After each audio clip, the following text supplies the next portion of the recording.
see if there's anyone there. Participant 3. Hello everyone, it's Kate here. I'm just waiting for a few more people to see if they're coming on, and then we will start.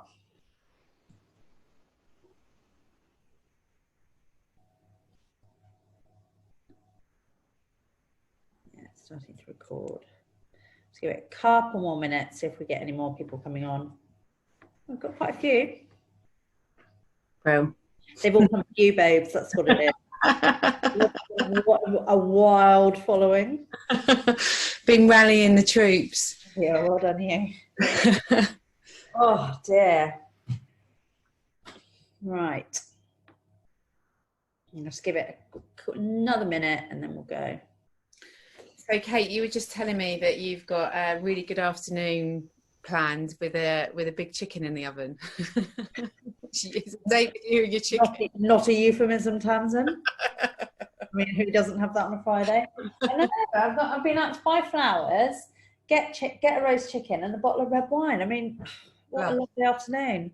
Literally can't wait. I'm really excited about it. I feel like this whole pandemic has aged me around 10 years. I've just turned into like some old maid. So I was like, oh, another afternoon in on the sofa. Anyway, right, let's get cracking. Hello everyone. I'm so pleased that you're joining us. There's a lot of you, so thank you so much for coming along. By the way, if at any point that you want to interact with us, there is a chat option on the side of the webinar. So please do feel free to fire over any questions to us. But what I would love to do more than anything is to introduce you to our wonderful guest today, the awesome Tamson Amara, who has worked now with Push. How long is it? 3-4 years?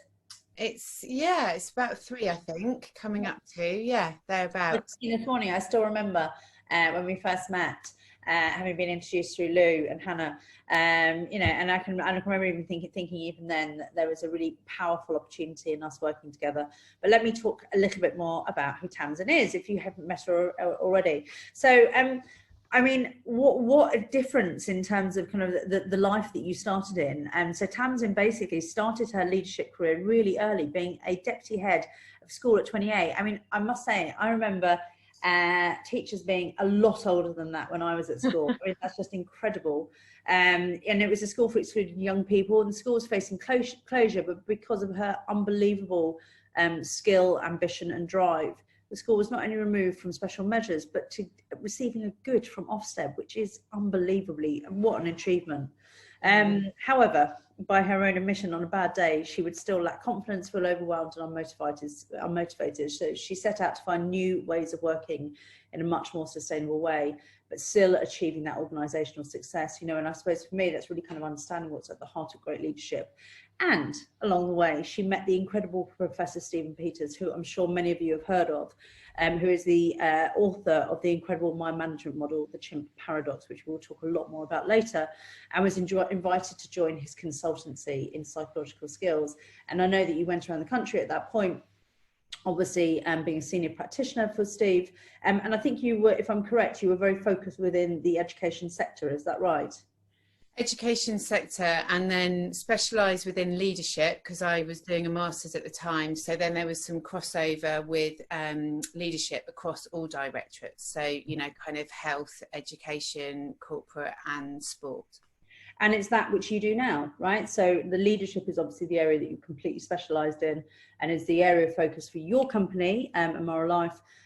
But then, of course, what you bring to Push as one of our incredible associates. And we will certainly talk more about the work that you've been doing with us along the way as well. So thank you for joining us.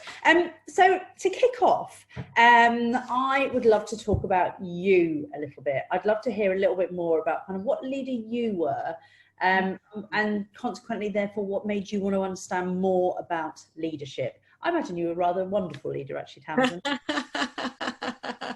Brilliant, thank you, Kate. And what a lovely question, because I rarely get asked that, and it really takes me back to such a special time. I was living in Leeds, and I was yeah, kind of in my late 20s, and was just full of determination and passion. And I was very fortunate. There was still a Labour government and there was lots of money to support vulnerable children and young people. So I started doing community projects in our local community centres for children that were outside of school. So just sort of sitting on the fringe of society, hadn't really been excluded from school but weren't really attending, and just sort of scooped them up really, and coordinated a great group of people to really meet these young people, understand what they wanted, and to create an education package that was really relevant for them.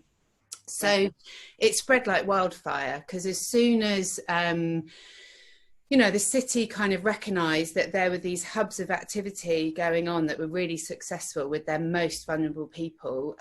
Yeah, you know, it was like, right, Tamson, what can you do? And then I got asked to go in to lead, to be part of the leadership team of a school for excluded young people, so 14 to 16-year-olds. And it was a huge challenge. It was kind of the biggest step up I think I've ever experienced. Right. I mean, that's a massive step. Yeah, huge. And yeah, I was just full of passion, full of purpose, wanted the absolute best for these young people. And yeah, it was tough. When we started at the school, the kids were smashing windows, throwing furniture around, smuggling drugs in the toilets, you know, all sorts of things. Yeah. So there were locks on the door everywhere, and I think, you know, the biggest thing that I brought was my understanding of, okay, so often what happens in these environments is there's a very us and them culture. So how can we create an environment where there is more collectivity, there's more rapport between us as a group? We're a team, the staff including the students, right? Yeah. And, you know, it took time, and it took, I suppose for me, leadership is about, is a lot about influence. It is about having that vision. It's like, right, how can we move this forward to create, which our outcome was, better outcomes for these young people in terms of life skills. And okay, they might not be getting the top marks at GCSEs and all the rest of it because they've had such disruptive education, yet they can have prospects to go on if they want to go into college, or they want to go and do something more vocational, or whatever that they choose, or that they understand how to manage relationships and to overcome some of the traumas that they have experienced. Yeah. So it was like, we need to partner with the young people. We need to become a community. We need to become like a family. Now, one of the, you know, there's different styles of approaching challenging situations like that. Some want to be very authoritarian and really go lockdown to kind of control behaviour. And we were saying, let's understand, let's kind of talk, let's listen, and let's build trust. And let's give trust, and then go from there and see what happens. And you know what? I think you've used a really beautiful word there, and I'd really like us to come back to it in a moment. You were talking about influence. And actually, you know, as a leader, I think that the power of influence is so crucial, or realizing maybe that is your role, right? And I was listening to a podcast about this only the other day, but actually how you then define influence is like, how can I benefit your life? And if people can then understand that, then they'll come along with you. Yeah. You know, and we talk about this a lot, you know, within organizations, the role of a leader, you don't own people, right? But your role is there to help take them in a direction and to show them what that direction is. Yeah. And there's something really beautiful about influence in helping guide people rather than telling, right? What I'd love to know more about though is from that. I mean, that sounds like that was hugely successful. What were the challenges for you to then leave, right? To think, okay, there's something more here, or there's something more I should be doing, and then to go and find Steve. Yeah, so one of the challenges I think was that you know, with that influence, there was you know, there was a lot of staff within the school that weren't necessarily coming from that belief of how to do things. Right. And I think one of the really important roles you have as a leader is that when you have a belief that you can bring about that improvement and that there are other ways or new ways of doing things, and it is to create a better environment for, in this case, for the staff and the students, and so that everybody gets more out of their day-to-day working lives. Holding that, of course, when I was 28 going in as a deputy head, you know, it was seen quite idealistic. You know, okay, yeah, you're kind of full of all this drive and this passion because you're young and you've not seen all the obstacles that can come. But being absolutely relentless with that in terms of sort of the belief and recognizing that, you know, the most important aspect was to role model. Yeah. So it's like role modeling how I was interacting with the young people, role modeling how to resolve conflict, how to build trust, and suddenly more and more people started to adopt that skills, and the culture of the environment shifted. And we got our good. It's so valuable because it's so visual, right? Because people then start copying. Yeah. Absolutely. And particularly in a school environment, you know, it's very, very interactive. It's very, very social. And, you know, to the point, we'd got the school to a point where there were no locks on the door. We all sat around the table and we had lunch together. You know, we had respectful conversations. Students knew where they were at, where they're learning, and knew where they wanted to go. And their parents were also our partners. So part of it, I felt like my job had been done. And I was also recognizing that it had taken a tremendous amount of effort and energy, and I wasn't very present. You know, I was quite newly married and I wasn't very present in that relationship. I would come home, I'd be exhausted on a weekend. Everything was whirling around my mind about, you know, how to resolve the problems of that week moving forward. So I started a master's in leadership. But the obvious thing to do when you haven't got money. Yeah, absolutely. Just kind of bearing on more, being super ambitious. And I came across some really great research, and it talked about the mask of leadership. Yeah. It talked about when we wear a mask, when we're behaving the way we think we should or ought to, and there is a dissonance with how we're actually feeling. That's what causes the stress. That's what causes anxiety. That's what makes us feel separate to ourselves, or, you know, other things that are going on in our lives, because every day we're sort of, you know, we're dressing up to perform in a particular way. That's super interesting, isn't it? I mean, you know, stress for me is always caused when you are out of kilter or not accepting how things are. And that's a perfect demonstrable of that, right? I am meant to be being this, but I am this, you know, and actually that, I get that. I really get that. And because I was quite young in my leadership as well, I was like, I have to be constantly upright. And I was dealing, obviously, with a lot of challenge and some heightened aggression at times amongst, you know, sort of the young people, sometimes the families.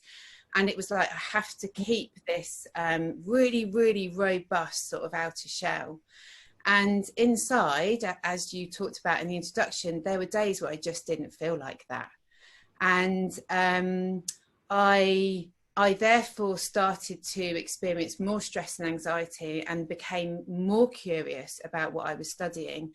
So that took me into becoming more interested in psychology. And not only was I very interested with regards to behavioural psychology and was bringing that into the workplace with the work we were doing with the young people, I started to think more about, on an occupational level, how organisations, how environments work in order to help people to be their best in those places. And literally it was a chance meeting that I met Steve Peters and one of his directors, and they said, listen, it was on the back of the 2012 Olympics. So Steve and a few of his mentors had made a big impact with Team GB, particularly with cycling.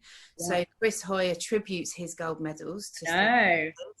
And of course, Victoria Pembleton, who he met quite early before her involvement in Olympics, you know, he supported her significantly for her to go on and get her silver, I think she medalled in.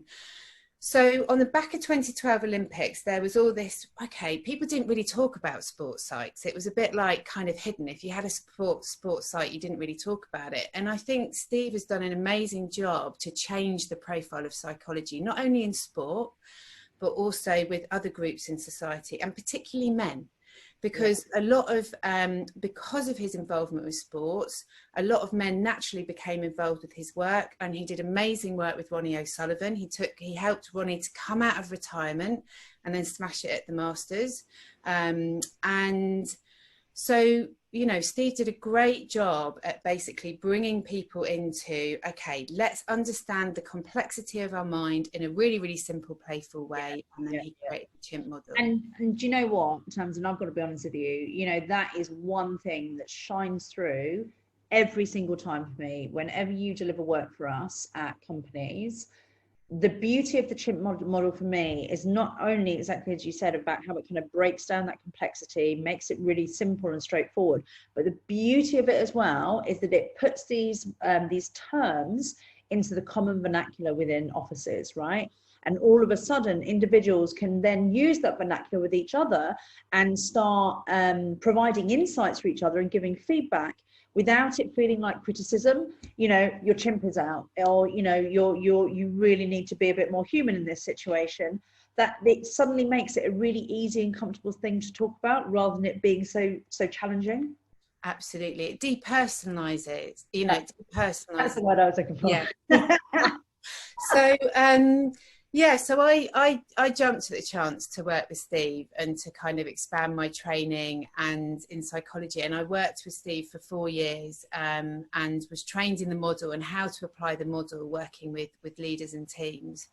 And exactly that. And very, very quickly to break down the chimp model. The chimp model is a framework that sees the mind as 3 teams, 3 key teams. Yeah.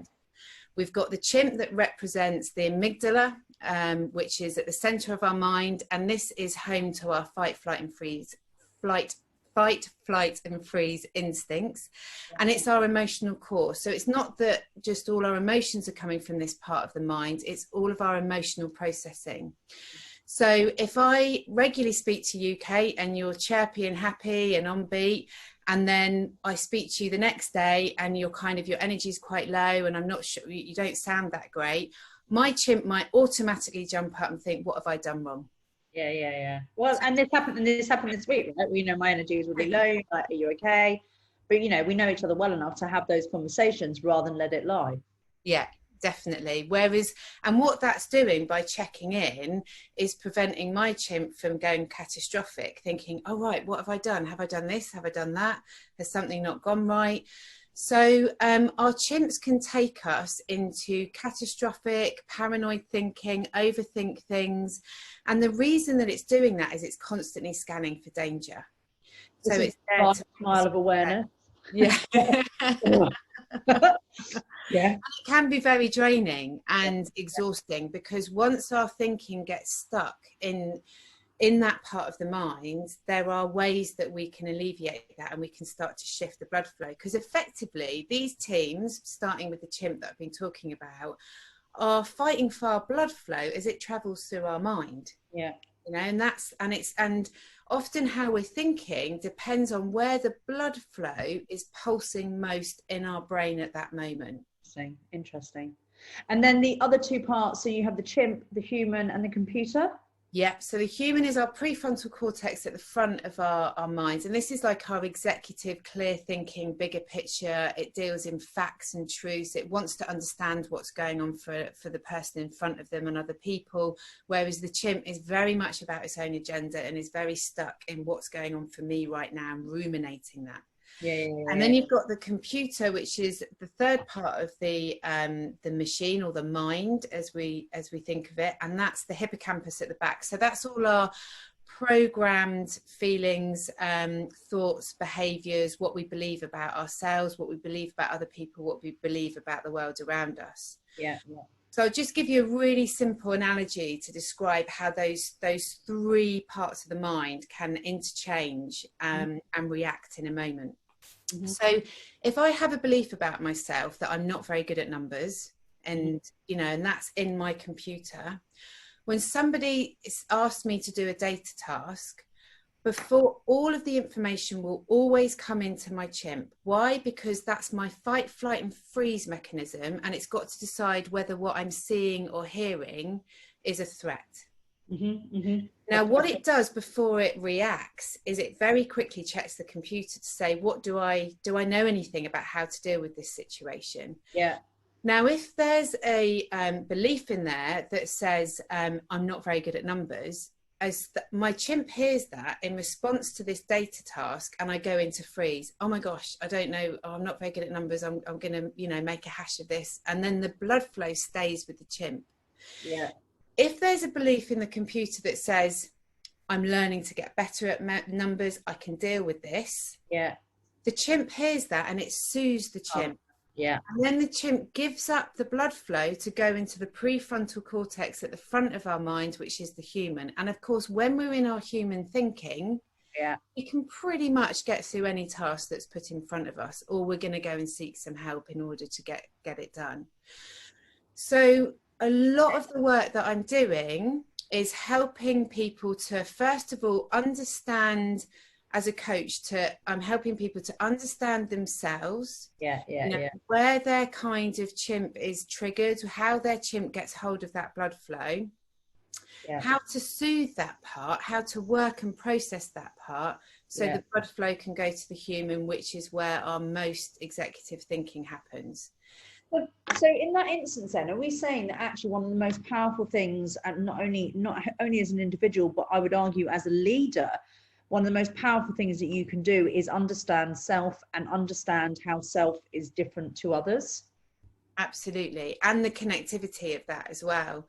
Yeah. So if we take the, you know, if we take the current situation that we're dealing with the change in our way of life due to coronavirus, there's a lot of change and uncertainty going on. Yeah. Now that is going to trigger the amygdala, because the chimp has key emotional drivers that it wants to manage in order to keep safe, and also compelled to act to meet these drivers. So the fact, so like territory and food and absolutely. So the fact we have a food drive means that we're going to go and seek nutrition. We're going to go and seek nourishment in order to stay alive.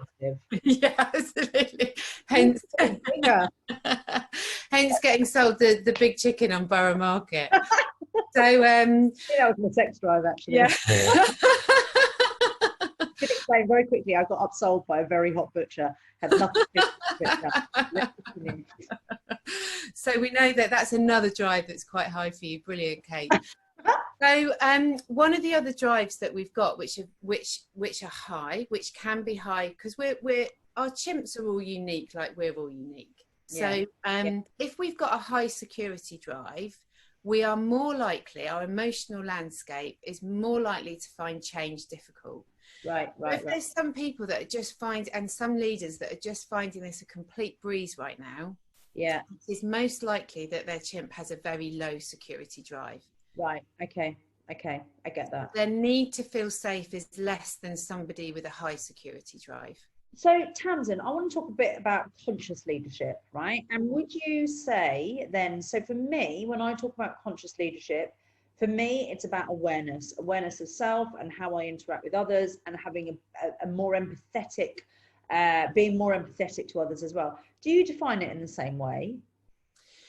Yeah, I think it's that awareness. I think conscious leadership is really about having a greater awareness of myself and others. Yeah. So when I've got, and I strongly promote that as leaders and as individuals, we have a responsibility to own our stuff.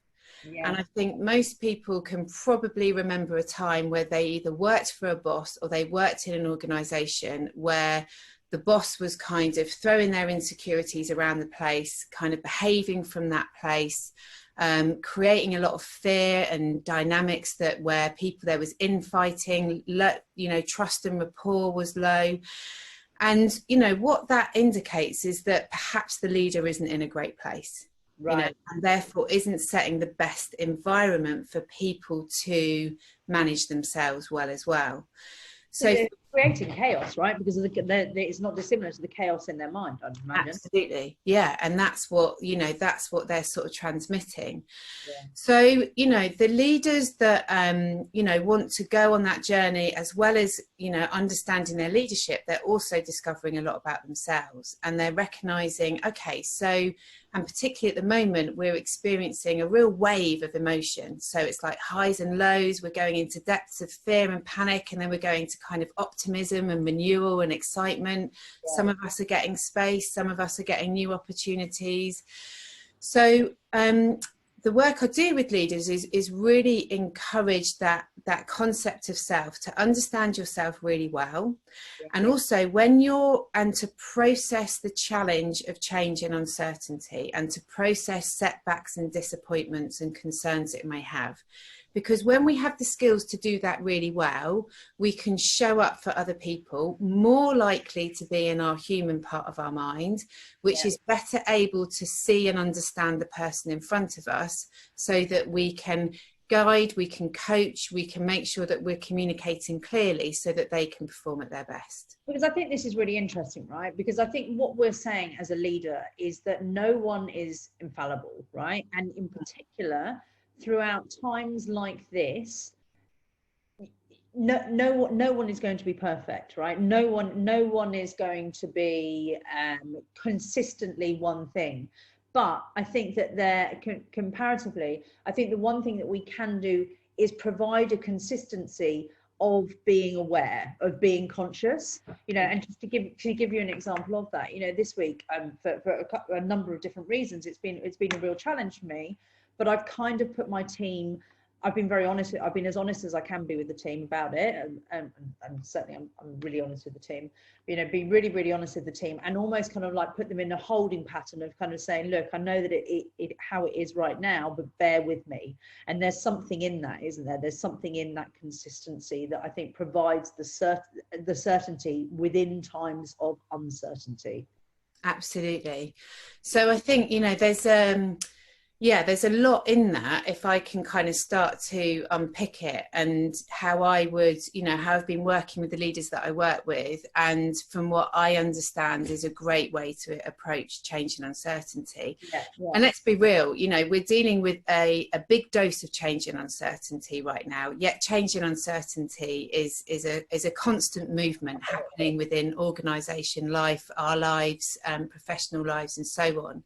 It's just more intense right now. But you know, the point is that we've all got our consistent element. There's change for all of us. Absolutely.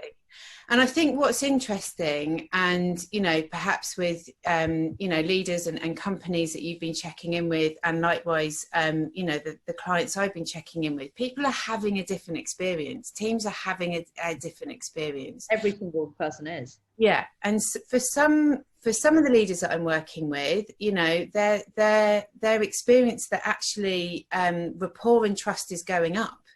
Yes. Because, you know, there are new ways of connecting, whereas sometimes when they were in the office, there wasn't as much engagement. And because people's initial response to an external threat that we're having at the moment, and this comes from some great research from Jeremy Holt from the Centre of Team Excellence has pulled together at Sussex University, was exploring research where our immediate impact to an external threat, and the researchers were looking at what happened after 9/11 and what happened after the Second World War, is that there's a greater sense of togetherness.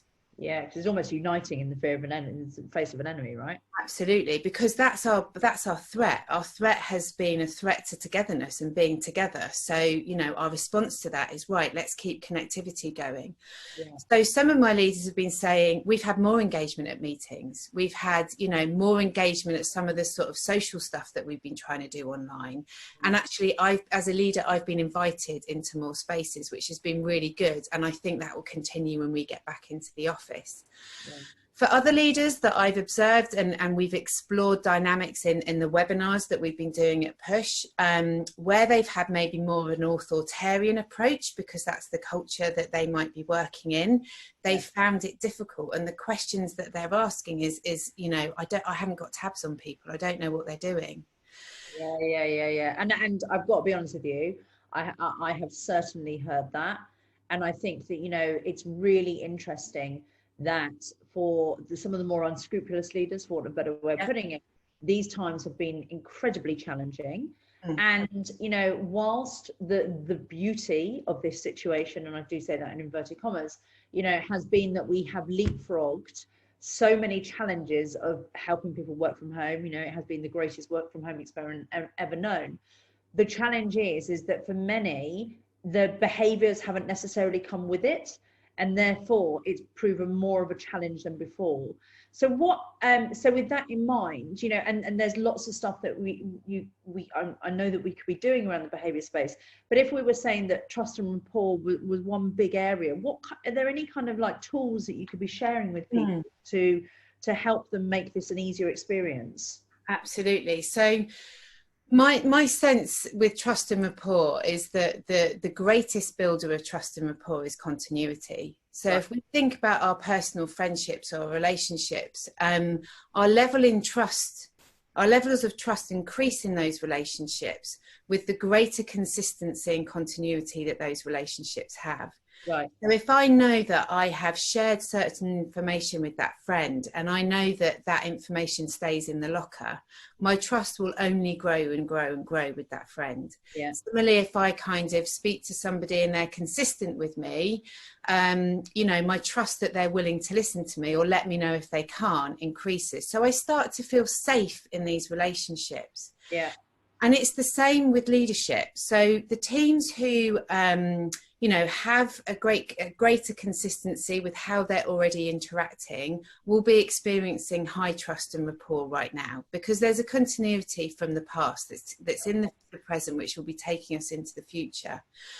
So if we're recognizing that this might be a time for some leaders to really sort of take a look at their leadership and think, you know, how am I feeling as a leader? What seems to be having an impact? What doesn't? How are people responding to me now? If there has been, if there's inconsistency from that leader in terms of how they deal with people and different people within the organisation, they're going to really feel it now. So around trust and rapport, and in the time that we've got to kind of explore it and to still move on to some other points, my suggestion would be that the more consistent you can be, and the more honest you can be with where you're at and your capacity to be available or to listen, will help people know where they stand with you.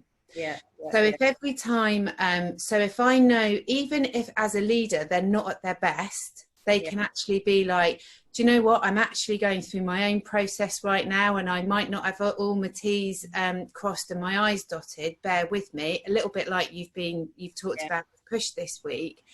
Then people sort of say, right, okay, they'll respond to that honesty, rather than experiencing you as kind of being optimistic and joyful in one moment and then being down in the dumps and really unclear with your information, you know, in the next moment. So does it work the other way as well? So, you know, because I think a really big thing for some leaders is to trust their teams, right? So could you reverse that and actually have that kind of honest conversation between boss and employee in order to build trust the other way? So where the employee is kind of asking the leader questions around, is everything all right? I'm noticing. No, as in like where the boss is asking the employee how they're doing and having a more honest conversation with them, so that they're building their trust in their team. Because I think that's the challenge sometimes, right? That they don't trust their blooming teams enough. Yeah, absolutely. So I would call that calling it out, like call it out, you know, and I think that is a two-way thing. Now, of course, if trust and rapport is high for, you know, within a team, then team members are going to feel more comfortable with asking their leader or their boss, is everything okay? Some people might feel that they're not in a position to do that. And I think basically when we're working virtually as well, it's really important to be, if we're getting a hunch that something isn't quite right, or we're not sure that somebody has understood a task that we're delegating, rather than just sort of dismissing that hunch, call it out. Yes, you said about this actually the other day, about right now, one of the most important things that we can do is around clarity. Absolutely.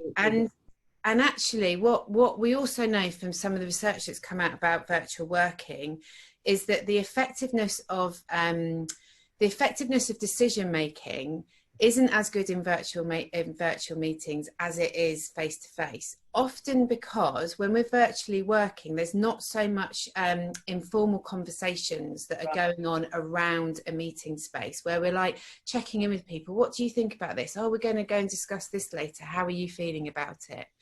So it's recognizing that some of those informal dynamics don't go on as much, and we can overcome that with Slack and with WhatsApp and things like that to an extent. I'm really advocating for people to pick up the phone. It feels a little bit old school, but it's like, if there's something coming up, there's a hunch, you're just not sure, somebody's been particularly quiet on a meeting where there's many people in, just give them a call and just check in and just say, I might be wrong, but I just, something didn't seem quite right. I'm just checking in. Is everything okay? It's so powerful, isn't it? It's not only about, finding an answer, as it were, but it's also just showing that you care. It really is. I really get that. I really get that. The other thing I really wanted to talk to you about, well, first of all, want to share one tip that we actually do as a team. When we do our morning calls. So we start each morning with a Zoom call, and actually one of the things that we've been involving with that is starting the day with a bit of positive news from each of us, and that immediately sets psychological safety within the team. So we're immediately sharing something, and we're creating psychological safety within the team for people to be more open and more honest. And I've got to be honest with you, and I'd like to talk more about this in a moment, but I think the next few weeks are going to be more challenging, exactly as you pointed out. I think we've kind of got by well over the last few weeks, and certainly conversations that we've been having with our clients have been that actually, as businesses, by and large, we've got through it, right? We've created new ways of working that are, really working for the team. And collaboration and communication has been good. But where I think we're going to now is a place, the individual challenges, or the challenges that individuals will have, feeling a bit more lonely, feeling a bit more isolated, the build up of things. And I do think that now that, mental health is going to be more affected. And I think, the role of a leader is to really kind of step in and to create spaces where people can be honest in order to be able to share things as soon as they come up, and to just keep asking the question, which arguably, comes with it a bit more challenge because it does take up time, but will in the long run be so much more positive and create that connection, right? Absolutely. And I think that's the key point. Sometimes that we might think, okay, to be doing this and to be checking in is going to take me more time. But actually, in doing so, if it builds that rapport, it helps that person feel good, and therefore they're more accurate and productive in what they're doing, it's going to save time in the long run. Yeah.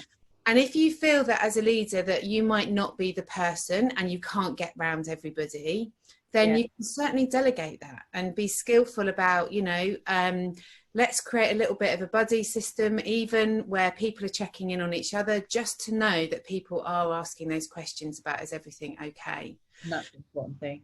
There are two other things that I really want to talk about, before we end. And actually, I think that they're quite linked.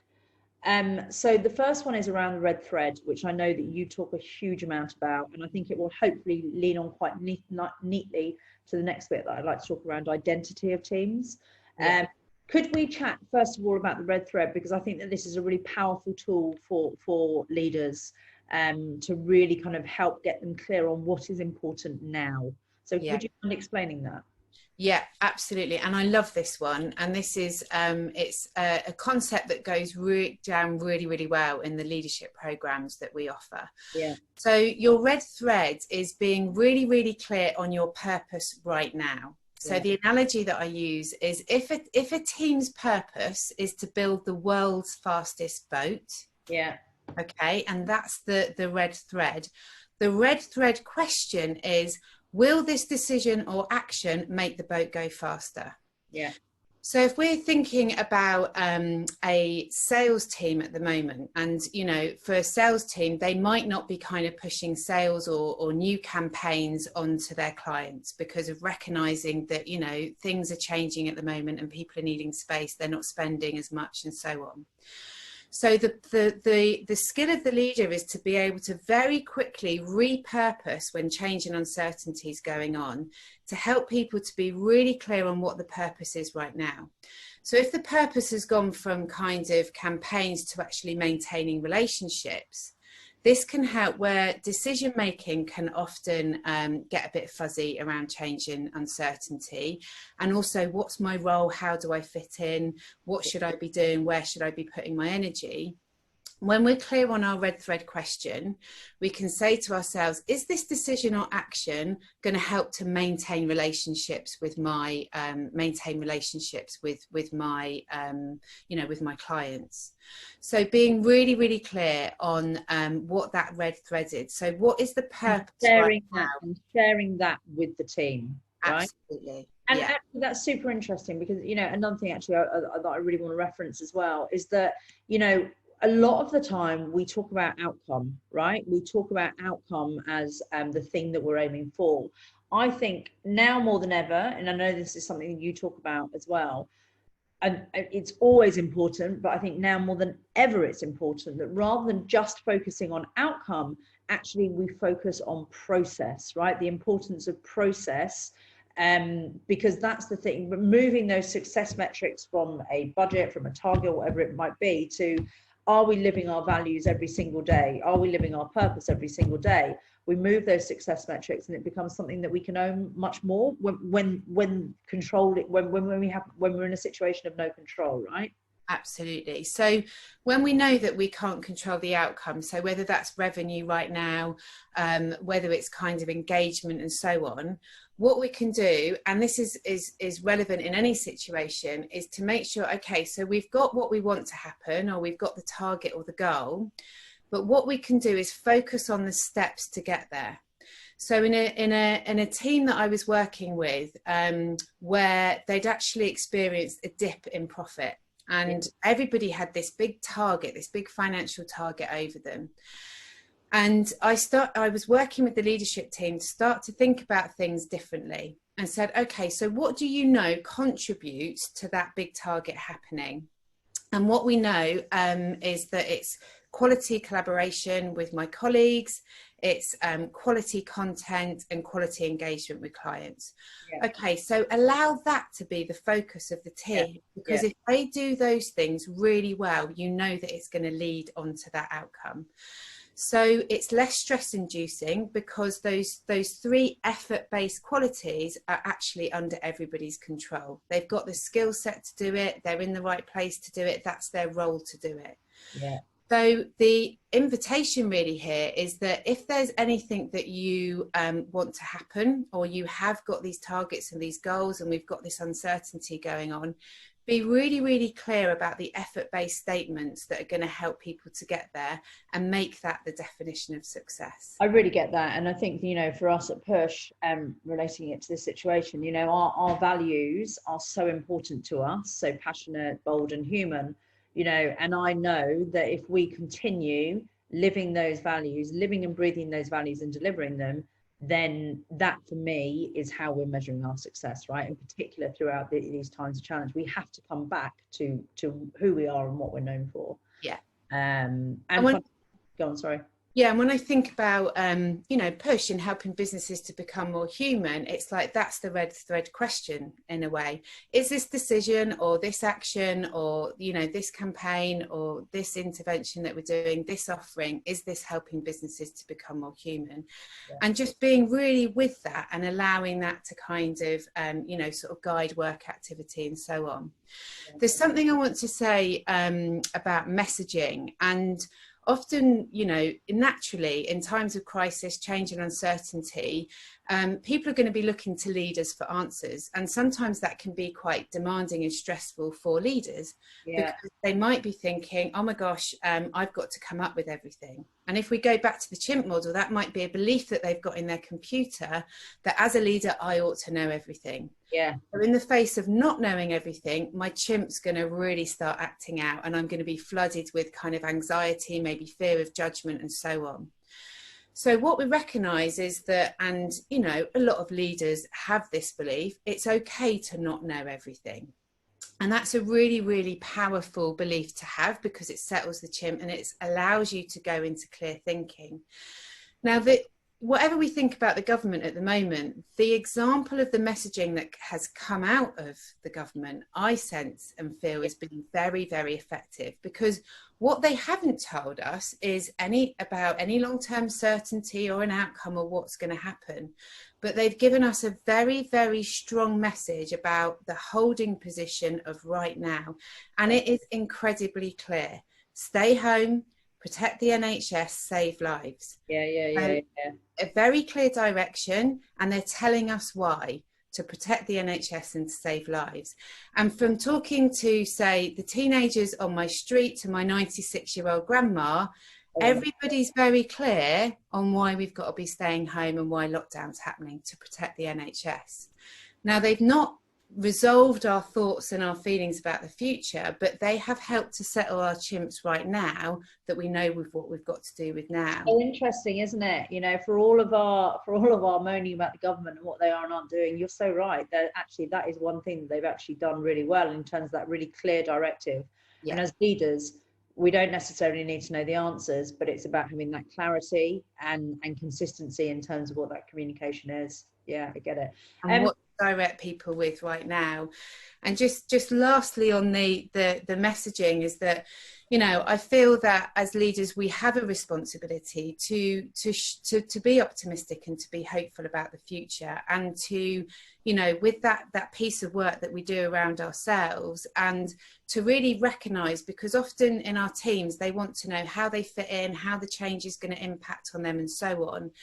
And when we can really call out to our teams that, you know, we're going to get through this, because I see the creativity, I know that your resilience, again, that continuity piece, and I know that those skills are going to serve us really well moving through whatever we've got to deal with. And that really empowers individuals in your team. And I think our capacity as leaders to hold that optimistic view, to hold the hope really that, you know, we can deal with this, which is a really reassuring statement. Basically, that hinges on our ability to be able to be in a good place.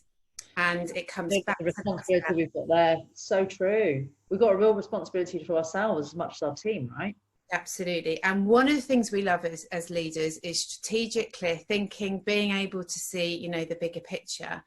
And I would really encourage people right now to make sure that they are finding ways or asking for ways, if it's that they've got to have a bit of space from home, or create a space from home, have a bit of a break from homeschooling, or whatever the dynamic might be, that they are able to get into that space for clear thinking. Because when leaders are able to really access that, and whether it's you're leading your own life or you're leading a team, to be able to give yourself some headspace is really clear, so that you can be operating from a place and be communicating that optimism and hope. But that's not going to come from a place if you're not resourcing yourself and looking after your needs.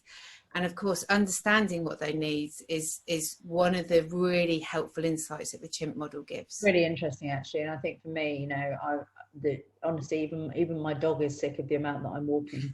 You know, because it's just getting that blue sky, quite literally getting that blue sky and that fresh air has just been so important for me for clearing my head. And it's actually in those moments that those things do come to you, rather than sitting there thinking, what do I do next? What do I do next? What do I do next? So listen, I'm super conscious of time. If anyone else has got any questions, please do fire them over now. I'd like to just give you one question that's come from Bart. He said that he loves the conversation. Thank you, Bart. He said, is it possible to tap into collective leadership as well? I'm not quite sure what he meant, but I'm going to make a wild assumption here. It's about if you have a group of leaders leading together, do you maybe have any top tips on that in particular, I suppose, throughout times of change? I mean, I suppose my one thing would be about making sure that there's clarity about who makes the decisions, rather than it being a huge group. Over to you, though. Yeah, great question. And I think this is where, you know, leaders can really use their skillful will to recognise, okay, so where we're in a situation where we've got lots of different skills, how can we empower individuals to take on different aspects of leadership? And I think, again, what contributes to that being really successful is everybody understanding their roles and responsibilities within that, and having those agreements, so that, you know, we're not sort of tripping over each other with regards to territory and so on. And And the collective leadership becomes even more powerful when everybody's in agreement with that alignment of what that red thread is, the absolute purpose of what we're here to do. Then they know that whether they're being more autonomous or collaborative in some of the decisions that they're making, if they can ask themselves, is my decision, and is my decision on my action here or how I'm dealing with this going to support, for instance, businesses becoming more human, maintaining relationships with clients? If it's a yes, great. I know that I'm representing the company and I'm in the right way as a leader, and therefore collective leadership becomes, more possible. Amazing. Thank you. Look, I'm going to round up now because this has been brilliant. I've loved it. And I believe that we've shared a huge number of insights, and actually, I know sometimes in these situations, people don't always feel confident about asking questions. If you want to get in contact with either myself or Tamson, then please do drop me a line, and I'll be sure to share that with Tamson as well. So it's Cate, Cate, at pushmindandbody.com. Also, obviously, Tamson and I do lots and lots of work together, or rather, Tamson does lots of work with Push, as well as us doing stuff together. So if you're interested in, obviously, in the programs that we work on together, then please, again, get in touch, because, Tamson, in my mind, is one of the foremost leadership experts out there, and I know has done incredible things with the clients that we work with. Next week, on the 24th, I'm going to be joined with the awesome Rachel Welford of Welford Wellbeing, who will be talking lots about how, I think we're going to be talking a little bit about how we hack our stress, which I think hopefully will be super interesting right now. But Tamsin, it just leaves me to say thank you. I think it's been an awesome session. It really has, really powerful, so many insights, and I'm so grateful for you being part of it. Thank you. You're very welcome. Lovely to see you. Have a lovely afternoon, all. I'm going to go and have my delicious roast chicken. Enjoy the chicken and the glass of wine. Bye now. Bye. Bye. Bye.